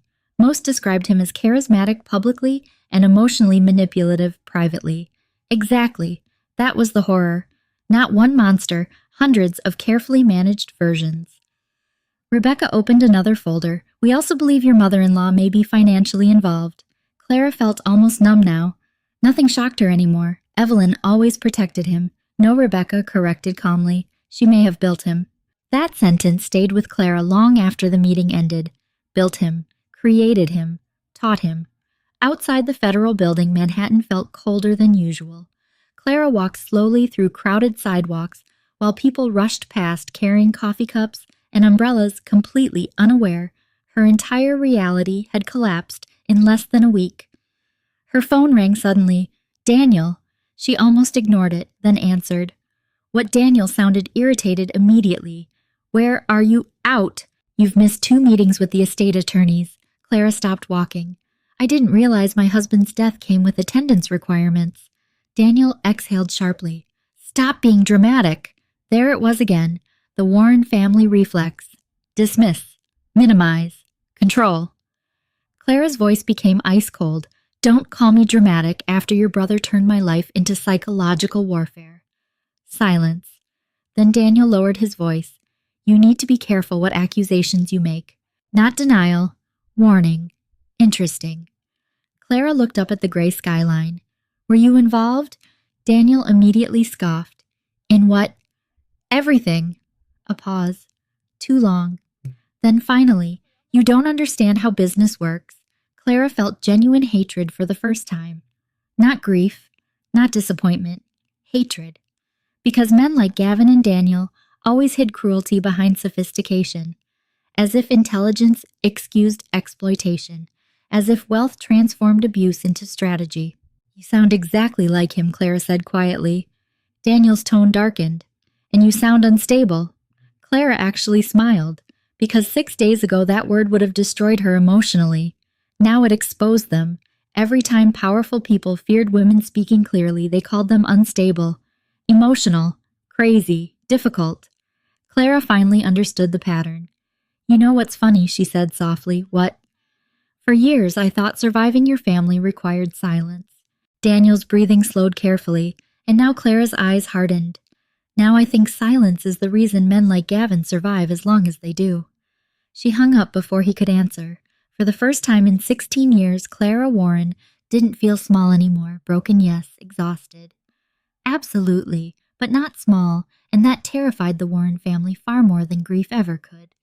Then her phone vibrated again, this time from an unknown sender. One message, no name, just a photo attachment. Clara opened it and froze instantly. It was a picture of Gavin, alive, taken only hours before his death, standing beside Evelyn Warren outside a private airport hangar. Both of them looked terrified. Below the image was one sentence, your husband didn't die, as cleanly as they told you. The elevator doors opened onto the 39th floor of Warren Capital headquarters, and every conversation stopped. Clara Warren stepped out wearing black silk trousers, a fitted ivory blouse, and a charcoal coat that moved sharply behind her like armor. Her heels echoed across the marble floor, while executives stared openly from behind glass office walls. Some looked uncomfortable, some curious, some openly dismissive. The grieving widow had finally entered the battlefield. Good. Let them underestimate her. For 16 years that mistake protected everyone except Clara. Now it would destroy them. Beside her, Monica Hale carried a leather portfolio under one arm, calm as ever. You don't have to enjoy this, Monica murmured, quietly as they approached the boardroom. Clara adjusted the strap of her handbag. I'm starting to. Monica's lips curved slightly. There she is again. The boardroom doors opened. Inside, Warren Capital's executive board sat around a massive walnut table overlooking Manhattan. Men in tailored suits, controlled expressions, expensive watches. Power dressed professionally. At the far end sat Daniel Warren, and beside him Evelyn. Of course she was there, like a queen protecting a dying empire.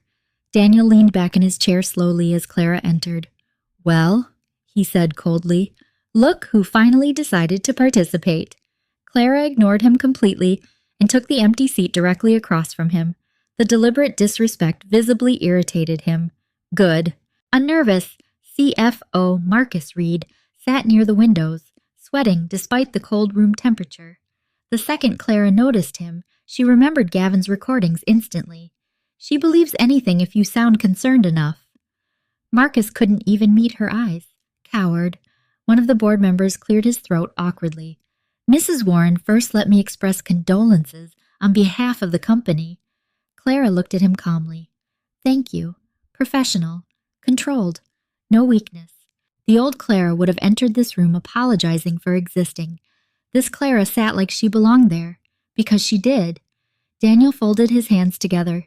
As acting executive authority, I've prepared temporary restructuring measures until the company stabilizes. Monica spoke before Clara could answer. Temporary authority hasn't been legally established. Daniel's jaw tightened immediately. It will be. No, Monica corrected smoothly. It won't. Silence spread across the room. Clara noticed the executives exchange uneasy glances. Interesting. Some of them already suspected problems. Daniel's voice hardened. This company requires decisive leadership. Clara finally spoke. And you think that leadership should be you, Daniel smirked faintly.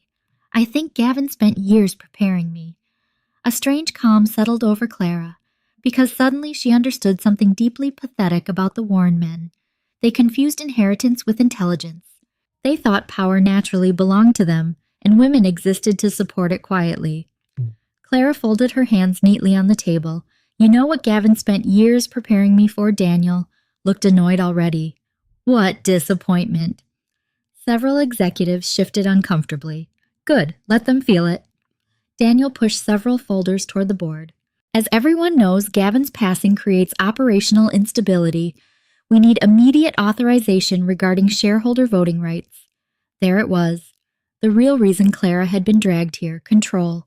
Always control. Monica calmly opened her portfolio. Actually, she said, Mrs. Warren already controls Gavin Warren's voting shares. The room froze. Daniel blinked. What Monica slid legal documents across the table. Per Gavin Warren's updated estate structure, executed 7 months ago, all controlling shares transferred automatically to Clara Warren upon death. Complete silence. Marcus visibly paled. Daniel grabbed the documents aggressively. That's impossible. No, Monica replied calmly. It's inconvenient. Clara watched Daniel's composure crack slightly for the first time. Beautiful. Evelyn spoke carefully now. Gavin would never leave the company vulnerable. Monica turned toward her smoothly. Then perhaps Gavin shouldn't have spent years committing financial fraud. The room exploded into tension instantly. Marcus nearly dropped his pen. One executive muttered, Jesus Christ! Daniel slammed one hand against the table. You have no idea what you're accusing this family of. Clara's voice cut through the room quietly. Oh, I think I finally do. Every eye shifted toward her. For years, Clara avoided conflict. Now the room listened when she spoke, not because she was loud, because pain had sharpened her. Clara slowly stood. I buried my husband 6 days ago, she said calmly. Since then, I've discovered hidden properties, secret accounts, fraudulent charities, and a second life none of you bothered warning me about. Nobody interrupted her. Good, some of you knew, Clara continued. Some of you suspected, and some of you probably helped. Marcus looked like he might faint. Daniel stood abruptly. This is emotional instability, not evidence. There it was again. Emotional. Unstable. The favorite vocabulary of threatened men, but this time Clara smiled. Coldly. Funny, she said softly. Gavin used those exact words whenever I got too close to the truth. Daniel's expression darkened. You don't understand corporate pressure. No, Clara replied. I understand manipulation. The room went silent again, and suddenly Clara realized something incredible. She wasn't afraid anymore, not of humiliation, not of conflict, not even of losing the Warren name, because once someone survives betrayal, this deep fear loses power. Monica stood beside her calmly. Mrs. Warren has authorized an independent forensic audit of Warren Capital effective immediately. Several executives began speaking at once. What audit? This could destroy investor confidence. Daniel looked furious. You can't do that. Clara met his eyes directly. Watch me.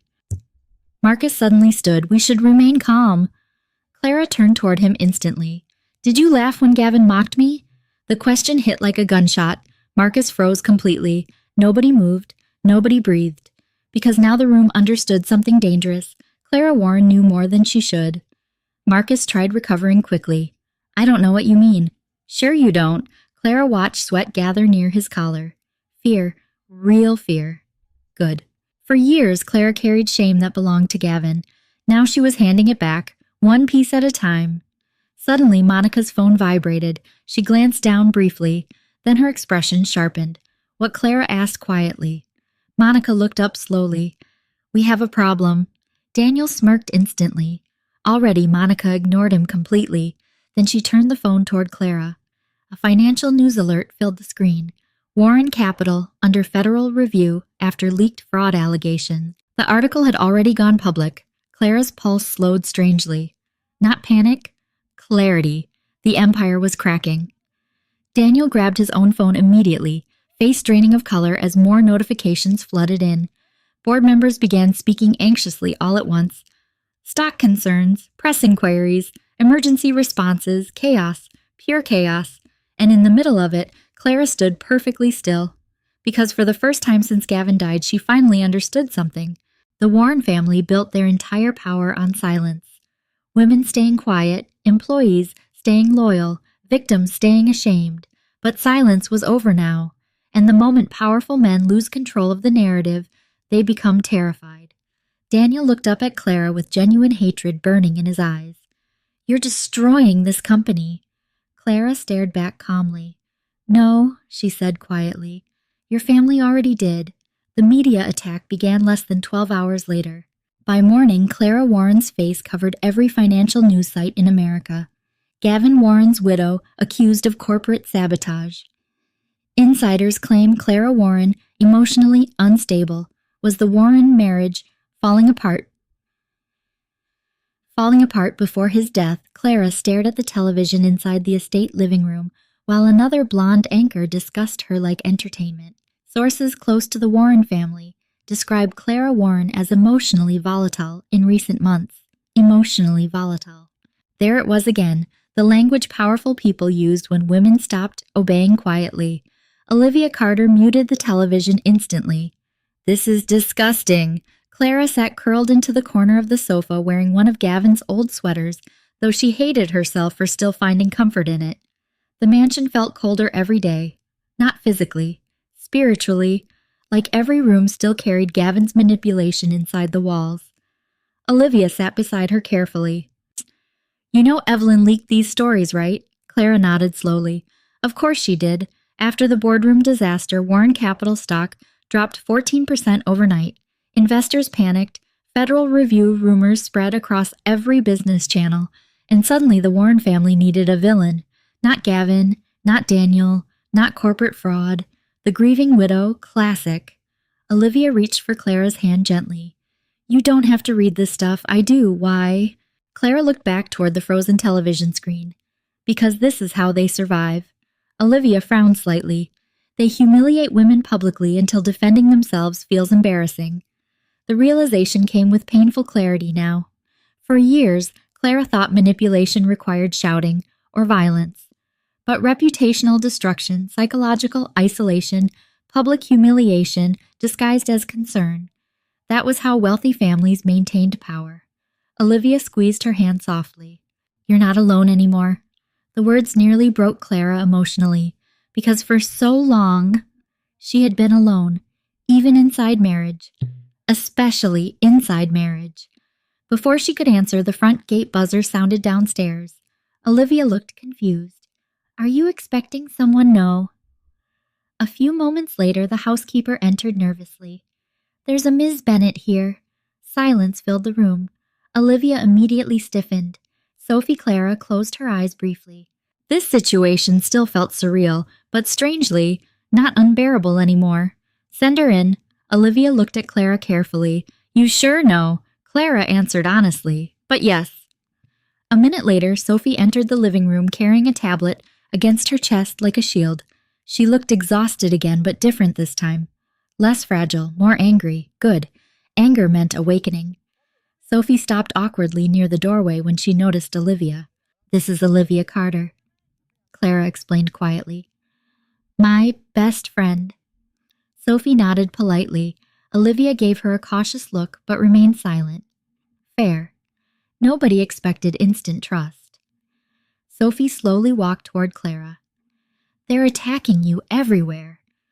Clara let out a hollow laugh. Apparently I'm unstable now. Sophie's jaw tightened. They're saying you manipulated Gavin emotionally before he died. Olivia scoffed loudly. Oh, that's rich. But Sophie didn't smile. Instead, she unlocked the tablet and handed it directly to Clara. You need to see this. Clara looked down. Video footage. Security camera footage. The timestamp showed 2 nights before Gavin died. Location, private airport terminal. Clara's stomach tightened immediately. The same location from the anonymous photograph. The footage showed Gavin arguing aggressively with Daniel near a black SUV. Evelyn stood nearby speaking urgently on the phone. No audio. But the body language said enough. Panic, fear, desperation. Then Gavin suddenly grabbed Daniel by the collar. Olivia leaned closer. Holy hell! The footage ended abruptly. Clara looked up slowly. Where did you get this? Sophie hesitated. Someone emailed it anonymously this morning. Why send it to you? Sophie's expression darkened. Because whoever's leaking things knows I mattered to Gavin. The sentence still hurt Clara slightly, not because she loved Gavin anymore, but because betrayal leaves scars even after love dies. Olivia crossed her arms tightly. This doesn't prove anything. No, Clara whispered, but it proves they were hiding something. Sophie nodded. And there's more. She opened another article online. This one quoted family insiders claiming Clara had become paranoid and emotionally unstable during the last year of marriage. Clara froze, because some quotes sounded terrifyingly familiar, not random gossip. Private conversations, things only Gavin or Evelyn would know. They planned this, Clara realized quietly. Olivia frowned. What do you mean? Clara slowly stood. For years, Gavin documented my emotions. Her chest tightened. Every panic attack, every fertility breakdown, every time I cried. Sophie's expression shifted instantly. He did the same thing to me. A horrible silence followed. Then Olivia whispered, Oh my God. Now they understood. Gavin weaponized vulnerability. Collected emotional moments like future insurance policies, not memories, leverage. The realization made Clara physically ill. She walked toward the massive living room windows, slowly staring out across the estate gardens. This whole family operates the same way, she said quietly. Control the narrative, punish emotion, protect appearances. Olivia approached carefully. So what now? Clara didn't answer immediately. Because honestly, she was tired. Tired of investigations. Tired of humiliation. Tired of discovering new layers of cruelty every single day. For one dangerous moment, she wanted to disappear completely. Sell the mansion, leave New York, forget all of it. Then her phone buzzed. Monica Hale. Clara answered immediately. You need to turn on Channel 6, Monica said without greeting. Clara frowned. Why? Because Daniel Warren just gave a statement. Cold dread spread instantly through her chest. Olivia unmuted the television quickly. Daniel appeared on screen outside Warren Capitol headquarters looking polished and deeply concerned. Perfect performance. Our family is heartbroken by recent allegations, Daniel said solemnly, but grief affects people differently. Clara felt rage rising instantly. And then we're especially concerned about Clara Warren's emotional state after Gavin's passing. Olivia swore under her breath. Sophie looked furious. Daniel continued speaking smoothly. My brother loved his wife deeply. Unfortunately, Clara has struggled privately for quite some time. Gaslighting, public gaslighting, nationally televised. Clara's hands began shaking, not from fear, from fury. Daniel looked directly into the cameras. We ask the public for compassion while Clara receives the help she needs. That did it. Something inside Clara finally snapped completely. Not emotionally, strategically, because now she understood. They weren't trying to defend themselves anymore. They were trying to discredit her before she exposed them, which meant they were afraid. Very afraid. Clara slowly picked up the remote and muted the television herself. The room fell silent. Olivia studied her carefully. You okay? Clara looked toward Sophie, then toward the frozen image of Daniel Warren pretending to care about her mental health. Finally, she smiled. Not sadly, not bitterly, dangerously. No, Clara said softly. I think I'm finally angry enough. Sophie stared at her for a moment, then quietly asked, What are you going to do? Clara's eyes hardened as she looked back at the television screen. For years, she protected men who never protected her, protected reputations, protected appearances, protected lies. No more. She picked up her phone calmly and dialed Monica. "I'm ready," Clara said quietly. A pause. Then Monica asked, for what Clara's voice became ice cold, to stop acting like the victim in their story. The email arrived at 2:13 a.m. Clara Warren had been sitting alone in Gavin's office for almost an hour, surrounded by silence and half-opened filing cabinets, when her laptop chimed softly against the dark, unknown sender. No subject line. Her pulse immediately slowed. Not fear anymore. Instinct. Monica, Olivia, and Sophie were asleep upstairs after refusing to leave Clara alone in the mansion. Outside, rain hammered against the windows again, turning the estate into a shadowy prison of glass and memories. Clara clicked the email carefully. One attachment, scheduled _message.mp4, no text, no explanation, just a file.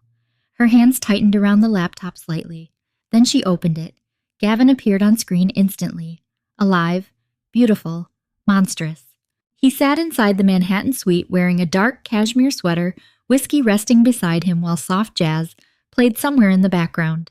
The casual intimacy of it made Clara sick, because this version of Gavin looked relaxed, comfortable, free. Not the cold husband she spent years trying desperately to please. He smiled directly into the camera. "If you're watching this, Clara, things must have gotten messy." Clara's jaw tightened immediately. Messy, like their marriage was a minor inconvenience. Gavin leaned back calmly. "First of all, if you've started believing every emotional fantasy people throw at you, stop." Classic Gavin. Even Daddy tried controlling the narrative first. He sighed dramatically.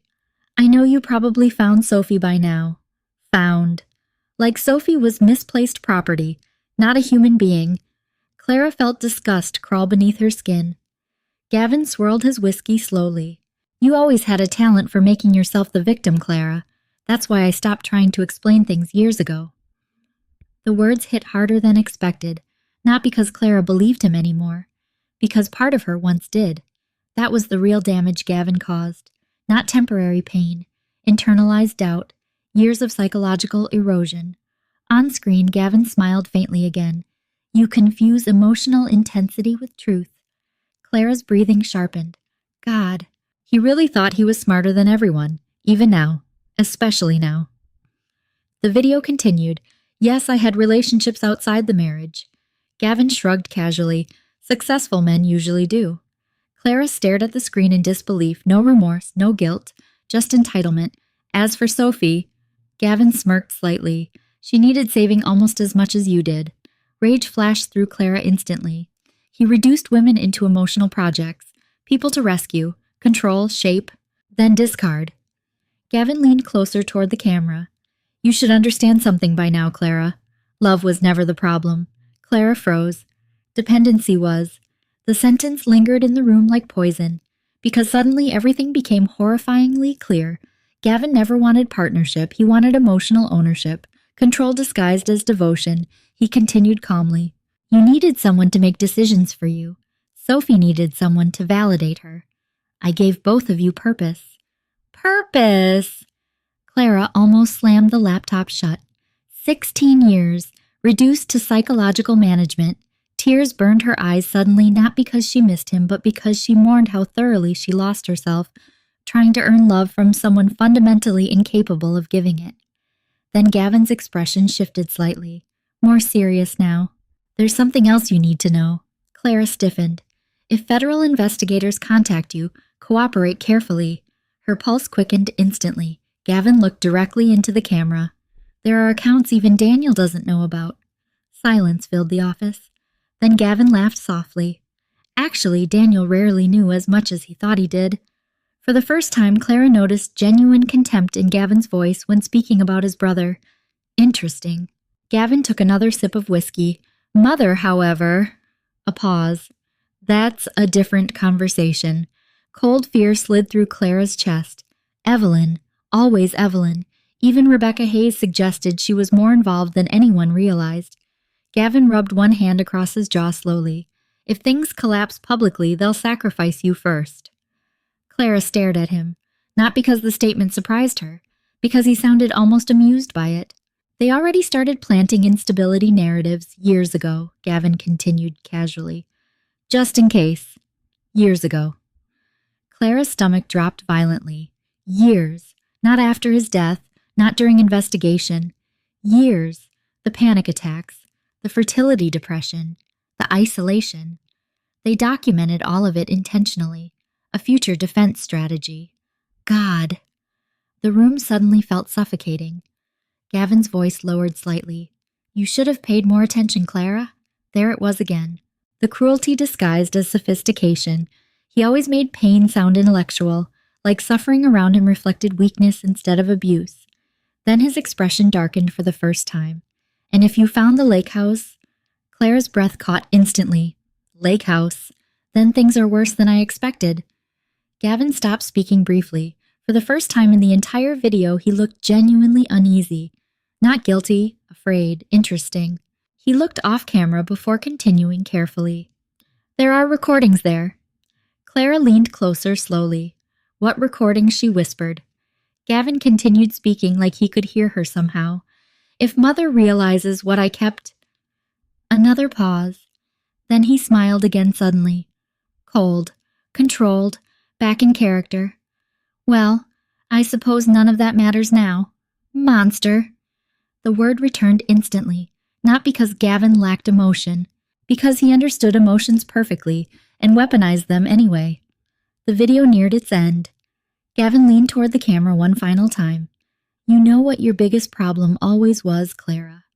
Clara stared silently. You wanted love to make you feel worthy. Her throat tightened painfully. People like you are easy to control. The screen went black. Silence swallowed the office instantly. Clara sat motionless for several seconds, then minutes. She couldn't breathe properly. Not because she missed Gavin, because he spent 16 years studying her vulnerabilities like business strategy, every insecurity, every fear, every longing. He learned her emotionally, then built systems around controlling those emotions. Tears slid silently down Clara's face. Not weak tears, grieving tears. For the version of herself that spent years begging to be chosen by a man who viewed human attachment as leverage. A soft knock interrupted the silence.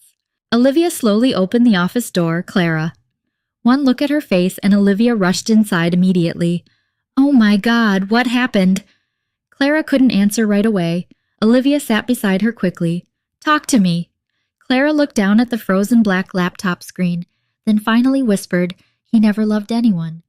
Olivia's expression broke instantly, and somehow, saying it aloud hurt more than discovering the affair ever did, because cheating implied weakness. This was emptiness. Clara wiped her tears slowly, then looked back at the screen again. The lake house, recordings, fear in Gavin's eyes. Whatever existed there frightened him more than federal prison, which meant it mattered. A lot. Olivia squeezed her hand gently. What are you thinking? Clara stared out toward the storm beyond the office windows, then quietly answered, I think Gavin spent his whole life hiding from the truth. A pause. And I think I'm done hiding from it for him. Upstairs, thunder rolled across the estate. Somewhere deep inside the mansion, old pipes groaned softly, and for the first time since Gavin's death, Clara no longer felt haunted by him. She felt hunted by what he left behind. Then suddenly another notification appeared on the laptop screen.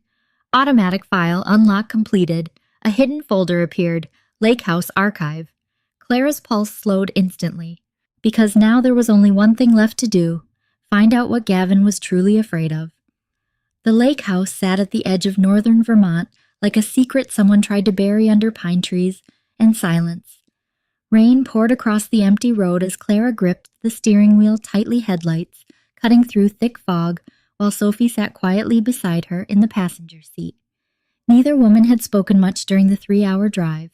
There was nothing left to say about Gavin anymore.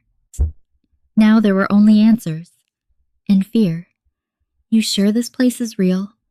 Sophie finally asked softly. Clara nodded once. The coordinates were hidden inside the archive folder. Sophie looked out at the dark woods uneasily. This feels insane. It was insane. Everything about the last 2 weeks felt disconnected from reality.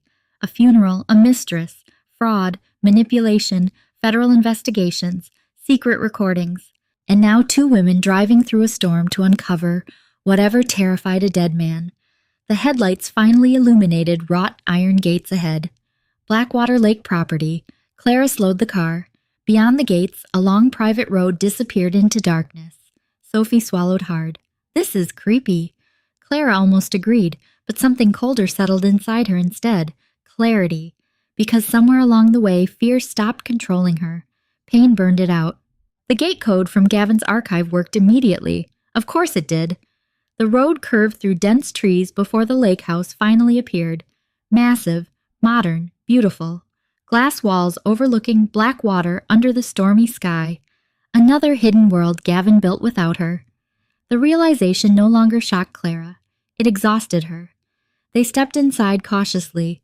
Automatic lights flickered on across the enormous interior. Minimalist furniture, expensive art, floor-to-ceiling windows, perfect luxury. No warmth, just like Gavin. Sophie slowly looked around. He brought me here once. Clara stiffened slightly. Sophie noticed instantly. We only stayed 1 night, she said quietly. He wouldn't let me explore much. Of course not. Secrets require compartmentalization. Clara walked deeper into the house slowly.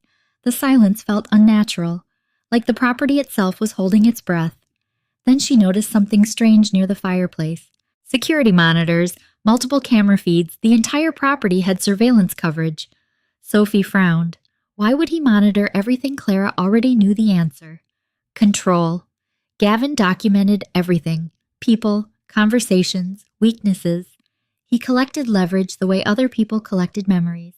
The realization made her skin crawl. She opened cabinets methodically, inside 1-burner phones. At least 12. Sophie stared in disbelief. Oh my God. Another cabinet contained stacks of cash bundled tightly in waterproof bags. Hundreds of thousands of dollars, maybe more. The storm outside intensified. Thunder shook the windows violently, and suddenly Clara understood why Gavin sounded afraid in the video. This wasn't backup money. This was escape money, a hidden life prepared for disappearance. Clara, Sophie whispered. She stood near a locked steel door hidden behind wooden paneling. Clara approached slowly. Fingerprint scanner, electronic keypad, advanced security. Whatever waited behind that door mattered most. Sophie looked nervous. How do we open it? Clara pulled Gavin's old watch from her pocket slowly, the one removed from his body after the funeral, the same watch Gavin wore in the videos, the same watch with biometric access. She pressed it carefully against the scanner. The lock clicked immediately. Sophie stared at her. That's terrifying. Yes, it was. The steel door opened slowly into a hidden underground room. Cold air drifted upward. Clara stepped down first. The lights activated automatically, and both women froze. The room looked like a private intelligence archive. Wall-to-wall filing cabinets, hard drives, labeled recordings, screens, documents, evidence. Thousands of pieces of evidence. Sophie covered her mouth. What the hell was he doing? Clara moved deeper into the room carefully. Every shelf carried labels. Politicians, investors, board members, press, Warren family. The last one made Clara stop instantly. She opened the cabinet slowly. Inside sat dozens of recorded conversations, dates spanning years. Sophie looked horrified. He recorded his own family. Clara inserted one file into a nearby monitor. Static flickered briefly. Then Evelyn Warren's voice filled the room. You never let women become emotional liabilities. Clara froze instantly. Gavin answered calmly. Clara isn't a liability. She will be. Eventually. Evelyn replied coldly. They always are once emotions replace obedience. Clara felt physically sick. The recording continued. You should have signed the assets earlier, Evelyn said sharply. Sentiment makes men careless. Gavin laughed softly. She still trusts me. Evelyn's response came immediately. Then use that before she starts thinking for herself. The room went silent after the recording ended. Sophie stared at Clara in horror. Oh my God, no. Worse than that, because suddenly Clara realized something devastating. Gavin wasn't uniquely monstrous. He was trained, built, conditioned by a mother who viewed emotional intimacy as weakness. Evelyn Warren didn't just protect toxic men, she manufactured them. Clara slowly sat down in the leather chair nearby because her knees suddenly felt weak. All those years trying desperately to win Evelyn's approval, all those holidays, family dinners, subtle criticisms, cold smiles, and beneath all of it, contempt. Not because Clara failed, because Evelyn never viewed women like Clara as equals to begin with, just emotional resources for powerful men. Sophie continued searching the files, then suddenly stopped. Clara!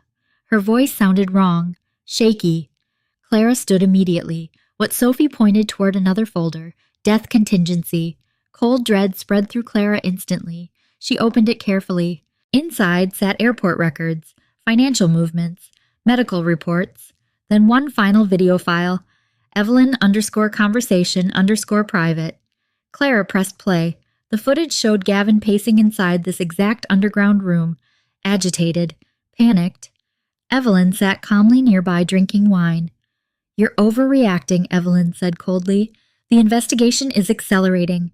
Gavin snapped. Marcus is nervous. Then remove Marcus, Clara's breath caught. Gavin stopped pacing.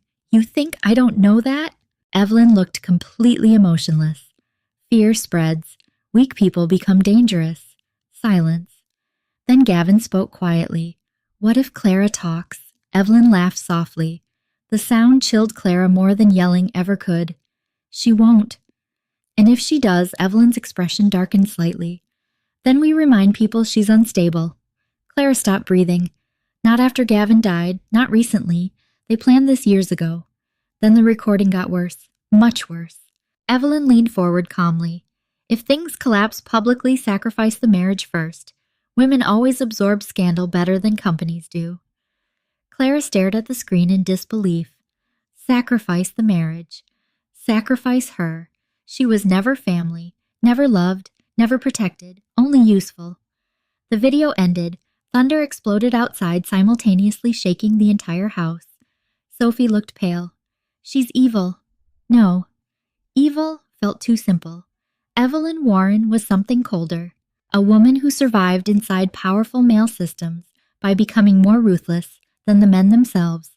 And Gavin became exactly what she raised him to be. Clara slowly looked around the underground archive again. Thousands of secrets. Thousands of lies. Enough evidence to destroy the entire Warren empire permanently. Sophie stepped closer carefully. What do we do now? Clara looked toward the storm raging beyond the glass walls upstairs, then toward the recordings, the money, the manipulation, the years stolen from her life, and finally the truth. When she spoke again, her voice no longer sounded wounded. It sounded certain. We burn their version of the story to the ground. By sunrise, the Warren Empire had already begun collapsing. News helicopters circled above Manhattan, while federal vehicles lined the streets outside Warren Capitol headquarters. Financial channels ran nonstop coverage of raids, frozen accounts, and internal corruption allegations. And at the center of it all, Clara Warren, the grieving wife they tried to silence. The unstable widow now holding enough evidence to destroy one of the most respected corporate families in New York. Inside Monica Hale's office overlooking downtown Manhattan, Clara stood near the windows watching the chaos unfold below. She felt strangely calm, not happy, not vindicated, just clear, like years of emotional fog had finally burned away. Monica entered carrying fresh coffee and several legal folders. Federal agents arrested Marcus Reed 30 minutes ago, she said. Clara nodded slowly, and Daniel Monica gave a faint smile. He's currently pretending confidence for the cameras. Olivia snorted from the couch nearby. Men like him always do that right before disaster. Sophie sat quietly beside her, scrolling through headlines. Every few seconds, another notification appeared. Warren Capital, stock collapses. Internal recordings implicate executives. Widow of Gavin Warren cooperating with federal investigation. Clara should have felt satisfaction. Instead, she felt grief. Not for Gavin, for herself, for 16 years spent trying desperately to earn love inside a system designed to erase her. A knock interrupted the silence. Monica looked toward the door. She's here. Clara's chest tightened instantly. Evelyn Warren entered the office wearing a perfectly tailored cream coat and pearl earrings, as elegant and controlled as always. But today there were cracks, tiny ones, the tension near her mouth, the exhaustion beneath her eyes, fear, real fear. Olivia immediately stood protectively. Sophie stiffened beside her, but Clara remained calm. Evelyn slowly removed her gloves. "You've made quite a spectacle." Clara almost laughed. Even now, Evelyn spoke like reputation mattered more than morality. Monica crossed her arms. "You should consider legal representation." "I already have representation," Evelyn replied coldly. Of course she did.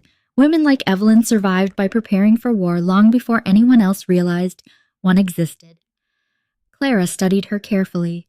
This woman spent years making her feel small, too emotional, too soft, too fragile, and now Evelyn looked old, not physically, spiritually. Like control was the only thing keeping her alive. Evelyn's gaze shifted toward Clara. "You could have handled this privately. There it was. The Warren family philosophy: protect appearances at all costs, even if people suffer quietly underneath them." Clara finally spoke. "You framed me before I ever exposed you." Evelyn didn't deny it. "Interesting." Instead, she stepped closer slowly.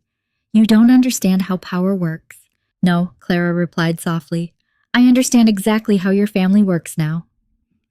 Silence filled the office. Evelyn's expression hardened slightly. "Gavin built everything for you." Clara stared at her in disbelief. "Built," she whispered. "He emotionally destroyed every woman who loved him." Evelyn looked genuinely unimpressed. "That's a very emotional interpretation." Olivia swore under her breath. Sophie looked furious, but Clara suddenly smiled, because finally, she understood Evelyn completely. Emotion itself disgusted her. Vulnerability, attachment, empathy. She viewed those things as weaknesses powerful people outgrew. That's why Gavin became who he was.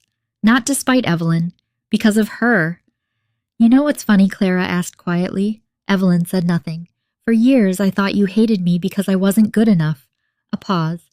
"Now I realize you hated me because Gavin actually loved parts of me you never understood." For the first time, Evelyn's composure flickered.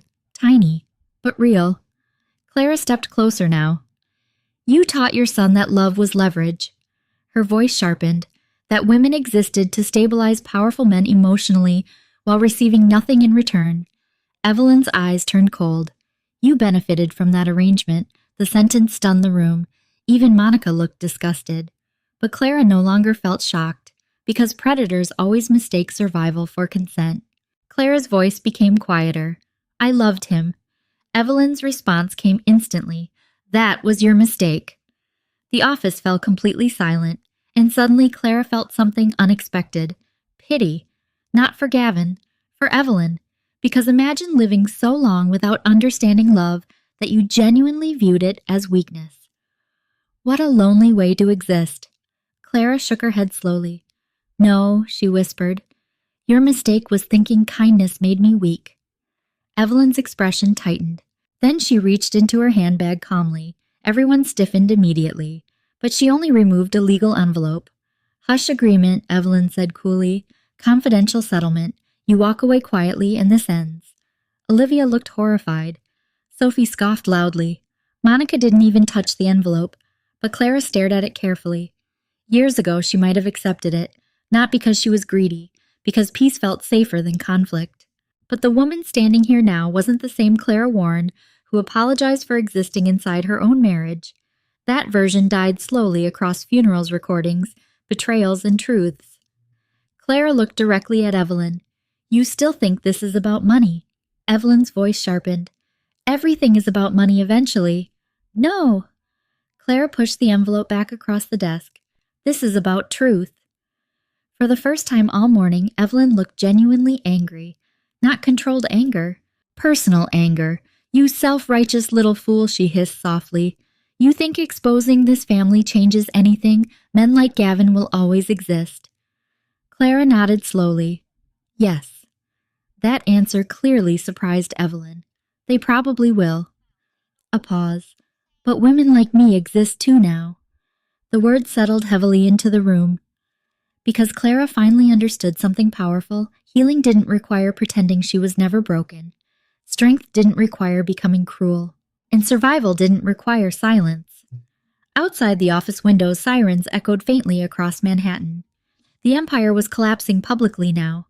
News alerts flooded phones continuously. Daniel Warren formally indicted, multiple executives cooperating with investigators. Warren Capital under emergency federal review. Finished, all of it. Evelyn slowly stood straighter. You've destroyed everything. Clara looked at her calmly. No, she said softly. Your family destroyed itself the moment it confused control with love. Silence. Long. Heavy. Then Evelyn finally picked up her handbag. For a brief second, Clara thought she might say something human, something vulnerable. Instead, Evelyn simply looked at her coldly and said, You were never strong enough for this family. Clara smiled sadly. And your family was never worthy of me. That did it. Evelyn turned and walked toward the office doors without another word. But just before exiting, she paused briefly. Not enough to fully look back, just enough to say, You remind me of the woman I used to be before I learned better. Then she left. The office remained silent afterward. Olivia finally exhaled loudly. Jesus. Sophie shook her head slowly. She's terrifying. No, Clara whispered quietly. She's empty. And somehow, that felt far worse. Monica approached Clara carefully. You okay, Clara? Looked back out over Manhattan. The city still moved, people still rushed through streets, traffic still flowed, life continued, and for the first time in years, Clara felt strangely light inside her own body, not healed yet, but free, finally free. Then her phone buzzed softly, a message from Agent Rebecca Hayes. Daniel Warren taken into custody. Clara stared at the words for several seconds. Not satisfaction, not revenge, closure. Because the truth no longer belonged to the Warrens alone. Now it belonged to the world, and no amount of money could bury it again. 8 months later, the ocean sounded nothing like grief. Clara Warren stood barefoot on the deck of her new coastal home in Maine, coffee warming her hands, while pale morning sunlight spread slowly across the water. No sirens, no reporters, no Warren family dinners. No silence heavy with manipulation, just waves, peaceful, honest. The wind lifted strands of her hair gently as she breathed in the cold, salt air. For the first time in years, her chest didn't feel tight when she woke up. That alone still felt miraculous. Inside the house, architectural sketches covered the dining table beside fabric samples and blueprints. Clara smiled softly at the sight. She had started designing again, really designing. Not as a hobby Gavin tolerated, not as a forgotten dream, as herself. The realization still made her emotional sometimes. After the federal investigation exploded publicly, Warren Capital collapsed within 3 months. Daniel accepted a plea deal. Multiple executives resigned under criminal scrutiny. Investors fled. Evelyn Warren disappeared from public life entirely. Some rumors claimed she moved overseas. Others said she was quietly negotiating immunity agreements. Clara honestly didn't care anymore. That surprised her most. Healing arrived quietly. Not through revenge, through detachment. Behind her, the sliding glass doors opened softly. You're up early again. Clara turned and smiled as Olivia stepped onto the deck, wrapped in a cream cardigan, still half asleep. I could say the same thing to you. Olivia yawned dramatically. I smelled coffee. Clara laughed softly. Real laughter this time. Not survival laughter, not bitterness disguised as humor. Just warmth. Olivia leaned against the railing beside her. You seem lighter. I am. The answer came naturally now. Not forced, not performative. True. For a moment they stood quietly watching the ocean together. Then Olivia asked gently, Do you ever miss him? The question lingered between them carefully. Months earlier, it would have shattered Clara emotionally. Now, she could answer honestly. I miss who I thought he was. Olivia nodded slowly. That makes sense. Clara stared out at the horizon. I think I spent years mourning that man before he even died. The truth of that settled softly inside her, because Gavin emotionally abandoned their marriage long before the funeral. Clara just kept trying to revive something already dead. A familiar SUV pulled into the driveway below.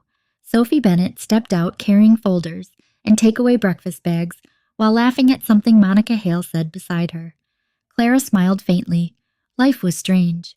If someone told her a year ago she would eventually build genuine friendship with Gavin's former mistress, she would have thought they were insane. But trauma creates unusual bonds, especially between women manipulated by the same man. Sophie entered the house moments later. Please tell me that's actual coffee and not your weird healthy tea. Clara laughed again. Kitchen! Sophie disappeared immediately. Monica stepped onto the deck holding her phone. You made Forbes. Clara groaned softly. Why? Monica smirked. Your foundation officially reached national funding targets. That still felt surreal too. The Clara Warren Foundation had started quietly 6 months earlier. At first, Clara only wanted to help women rebuild financially after emotionally abusive relationships, temporary housing, career support, legal guidance, therapy access, but the response became overwhelming. Thousands of messages, thousands. Women sharing stories that sounded terrifyingly familiar. Isolation, gaslighting, financial dependency, shame. The patterns repeated everywhere, not just in wealthy mansions, everywhere. Clara slowly accepted something painful through all those stories. She was never uniquely weak. Women were simply taught to survive emotional damage silently, and she was done participating in that silence. Monica checked another message on her phone. There's also a request from a publishing company. Clara immediately shook her head. No, you don't even know what they want. Yes, I do. Clara smiled softly. They want trauma packaged attractively. Monica laughed quietly. Fair. Inside the house, Sophie shouted, Who bought almond milk? This tastes like sadness. Olivia burst out laughing. The sound filled the home warmly, and suddenly Clara realized something almost overwhelming. This was what peace sounded like. Not perfection, not luxury, safety, emotional safety, no walking on eggshells, no fear of saying the wrong thing, no manipulation disguised as love, just people existing honestly together. Later that afternoon, Clara drove alone to the cemetery. The sky remained pale gray above rows of expensive headstones, while cold wind moved softly through the trees. She hadn't visited Gavin's grave in months. At first she avoided it, because the pain felt unbearable, then later, because she no longer needed it. Still, some endings deserved acknowledgement. Clara stopped in front of the polished black stone quietly. Gavin Warren, beloved husband, visionary leader. The inscription almost made her laugh sadly. Amazing how death edits people. Clara stood silently for several moments. No tears came. That surprised her once too. Then she slowly reached into her coat pocket. Gavin's wedding ring. The same ring she once treasured more than herself. For years it symbolized devotion, commitment, Now it symbolized survival, proof that she endured something designed to break her emotionally. Clara crouched carefully and placed the ring against the headstone. I forgive myself, she whispered softly. Not him, herself, for staying too long, for shrinking, for mistaking emotional suffering as loyalty. The wind moved gently around her, and somehow she felt lighter afterward, not because closure is dramatic, because healing is quiet. She stood and looked at the grave one final time, then softly said, You will never define me again. And this time she truly meant it. By sunset, Clara returned home to the ocean house, glowing warmly against the darkening sky. Inside, music played softly, while Olivia and Sophie argued over dinner recipes, and Monica reviewed contracts at the kitchen island. Life. Simple. Ordinary. Beautiful. Clara paused in the doorway, watching them for a moment. Then she smiled, because after everything Gavin stole from her, she still found herself again. And maybe that was the most powerful revenge of all, not destroying the people who hurt you, refusing to become like them. As night settled over the coast, Clara stepped back outside alone one last time. The ocean stretched endlessly beneath moonlight, wide open, free, just like her future finally felt. For the first time in years, Clara Warren no longer feared being alone, because she had finally learned the difference between loneliness and peace. Sometimes the deepest heartbreak in life is not losing someone you love. It's realizing you lost yourself while trying to be loved by them. Clara's story is painful because so many people quietly live versions of it every day. They stay too long in relationships that slowly shrink them. They confuse sacrifice with loyalty.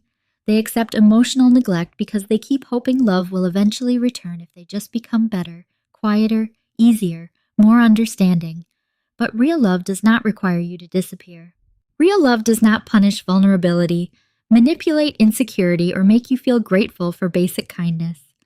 The moment someone constantly makes you question your worth, your emotions, or your reality, the relationship stops being love and starts becoming control. One of the hardest lessons Clara learned was this: being kind does not mean you must tolerate mistreatment. Being loyal does not mean abandoning yourself, and surviving betrayal does not make you weak. In fact, sometimes walking away emotionally is the bravest thing a person can do. Healing is not loud revenge. It is quieter than that. It's sleeping peacefully again, laughing without fear, looking in the mirror and recognizing yourself again, setting boundaries without guilt, choosing peace over chaos, and finally understanding that your value was never dependent on someone else choosing you. People like Gavin often realize the value of good hearts only after they destroy them. But by then it's too late, because once a person truly rediscovers their self-worth, they stop begging for love that hurts them. And maybe that's the real ending of this story. Not revenge, freedom. If Clara's journey touched you in any way, share your thoughts in the comments. Have you ever had to rebuild yourself after betrayal, heartbreak, or emotional manipulation? Your story may help someone else feel less alone. And if you enjoy emotional stories about healing strength, betrayal, and powerful new beginnings, don't forget to subscribe and join us for the next story.